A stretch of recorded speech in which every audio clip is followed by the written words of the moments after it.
Hi there, welcome back. So I'm going to try to keep this brief, but there was a message that really wanted to come through from today's frequency. The frequency is based on the piano key B0, which is the lowest B key on the piano, or the third lowest key on the piano, and the constellation Octans. Octans is an octant in English, but that for many of us that won't clarify things very much. I had to look this up myself. So an octant is 1/8 of a circle or half of a quadrant, which is a better known word. But the constellation octans or octant is named for a specific navigational instrument. So the octant or sextant or quadrant, these were all tools used by ship's navigators. They used them to measure the angles of stars. And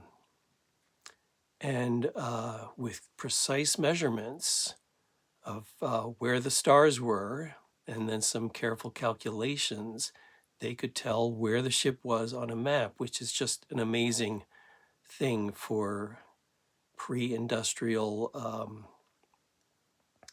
sailors to figure out. So I'm impressed with that whole history. In fact, it's because of the needs of ship navigation that we have the constellations at all, because otherwise no one would take the trouble to memorize all the shapes in the sky. But ship navigators, even in ancient times, memorized the layout of the sky so they could set their courses. The word octant, of course, has oct, which means 8, as part of its root, and 8 is pretty big in this project where we have 88 days, 88 constellations, 88 piano keys, and we are going to finish this up just in time for 8/8 for August 8th, which is the Lionsgate portal.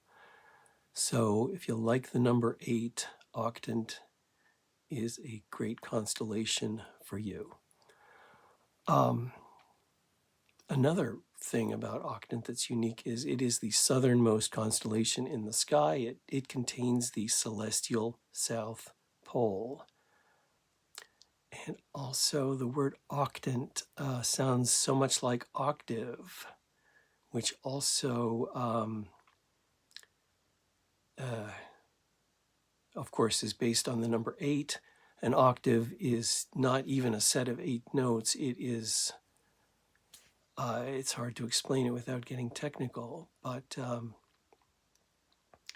the musical scale runs through 7 notes as you're playing through the scale. Here, let me just demonstrate. So hopefully I don't mess this up.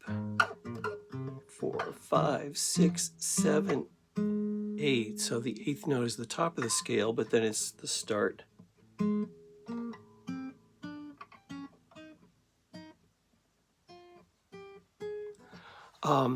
You can start the scale over and play it again, and we say that's a higher octave the second time through.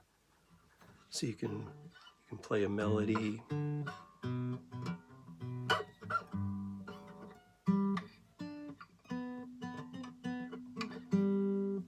So the second time, you can hear it's the same melody, but it's on a higher octave.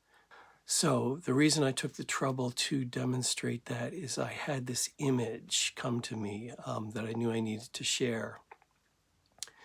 This is about connecting to your highest self or your divine self or your higher guidance. And this fits with the way sailors, the ship's navigators, were using the stars to guide their course. The stars are, way up there, and the ship is down on the surface of the water. So that's a good metaphor for looking for our higher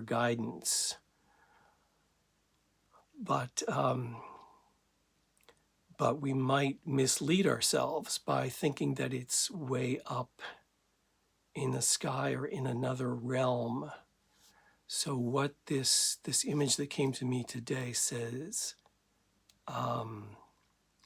as you're looking for your divine self or this part of yourself that is connected to your higher guidance, you might have trouble finding it because you might think it is more exotic, more alien in some way than it actually is. So try looking, excuse me, try looking a little like closer to your normal experience, but look for something that is like a higher octave of your regular self. So I just played that melody in 2 octaves, and it's just a subtle difference when you are playing it in the higher octave. Connecting to your higher guidance with this in mind, and hopefully you'll say, oh, there it is. It was there all along. I just didn't see it. So I know that's not a specific how to do it, but this felt like it might be an important message for someone, and that's why I wanted to make a point of coming on and sharing this message.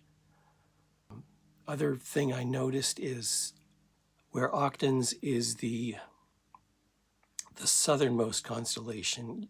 Yesterday's Vulpecula is the last constellation in the alphabetical list. So I'm not sure. I'm picking these at random, but there might be a meaning to it. The fact that we are going to extremes in 2 different ways on the second and third days of this 88-day experience. Not sure what to make of that, but it's interesting. So we'll see what we get tomorrow. And once again, I'm not planning to come in with these special messages every day, but when I'm particularly hit with something that I think might be important for someone, I will record a video and post it. And there's no way of guessing how often that's going to be. All right. Thanks for tuning in. I will see you in the next one.